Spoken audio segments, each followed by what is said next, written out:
அனைவருக்கும் வணக்கம். மருத்துவ குறிப்புகள் சிலவற்றை சொல்கிறேன், கேட்டு பயனடைங்க. நாக்கு என்ன நிறத்தில் இருந்தால் என்னென்ன நோய்கள் வரும் அப்படின்றத ஒரு டிப்ஸ் சொல்கிறேன். நாக்கு வந்து அடர் சிவப்பு நிறத்தில் இருந்தால் இதயம் சம்மந்தமான நோய்கள் வரப்போகுதுன்னு அர்த்தம். அலர்ஜி ஆகப்போகுதுன்னு அர்த்தம். நாக்கு அடர் சிவப்பு நிறத்தில் இருந்தால் தொற்று நோய் வரப்போகுது, அலர்ஜி ஆகப்போகுதுன்னு அர்த்தம். அதே சிவப்பு நிறத்தில் இருந்தால் இதயம் சம்மந்தமான நோய்கள் வரப்போகுது, சத்து குறைபாடு, B12 சத்து குறைபாடு வரப்போகுதுன்னு அர்த்தம். அதே நாக்கின் நீல நிறத்தில் இருந்தால் சிறுநீரக பிரச்சனை வரப்போகுதுன்னு அர்த்தம்.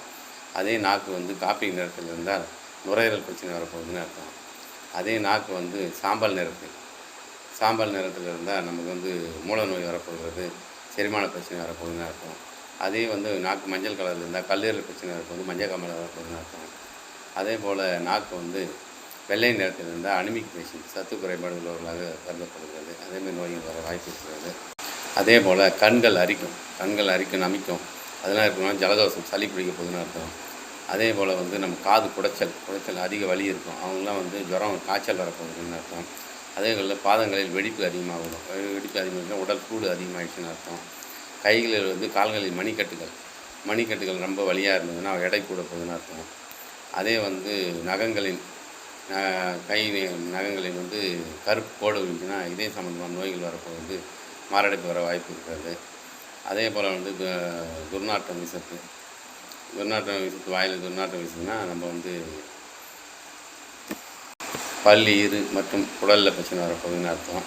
அதே போல் வந்து கிட்னி செயலிழந்தவர்கள், கிட்னி இயங்கிறதுக்கு சில டிப்ஸ். டயாலிசிஸ்லாம் பண்ணுவாங்க, சுகர் அதிகமாகிட்டு இல்லை உப்பு அதிகமாகிட்டு கிட்னியில் டயாலிசிஸ்லாம் பண்ணுவாங்க.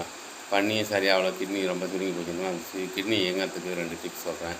சஞ்சீவி இலை, பூ, இது ரெண்டையும் எதனா ஒன்று பொடியாக்கி இல்லை ரெண்டையும் கூட எடுத்து வெயிலில் காய வச்சு பொடியாக்கி தேன் கலந்து சாப்பிட்டோம்னா செயலிழந்த கிட்னியும் இயங்க ஆரம்பிக்கும். அதே போல் நம்ம வந்து சுரக்காயினுடைய ஓட்டை எடுத்து காய வச்சு நல்லா சாம்பல் ஆக்கி அந்த சாம்பலை வந்து மோரில் கலந்து காலை மாலை 2 வேளை குடிச்சுடுவாங்க. கிட்னி செயலிழந்தது கூட கிட்னி இயங்க ஆரம்பிச்சிடும். அதே போல் குதிகால் வலி அதிகமாக இருக்கும் சுகர் பேஷண்ட்டுங்க, அவங்களாம் வந்து டெய்லி ஒரு செவ்வாழை சாப்பிட்ணுன்னா, மற்றவங்க குதிகால் வலி செவ்வாழை சாப்பிட்ணுன்னா குதிகால் வலி சரியாயிடும். அதே போல் ஒரு 10 சுண்டைக்காய் எடுத்துங்க, ஒரு 1/4 லிட்ரு மோர் எடுத்துங்க.